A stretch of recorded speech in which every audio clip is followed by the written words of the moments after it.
Hello guys, ito ang Port of Cebu.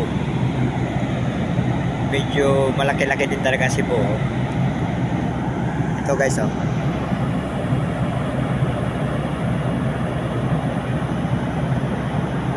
Nakita pa rin ibang tulay, oh.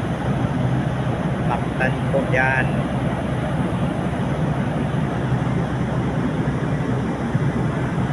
Yung isang tulay ito, oh. Haba, oh.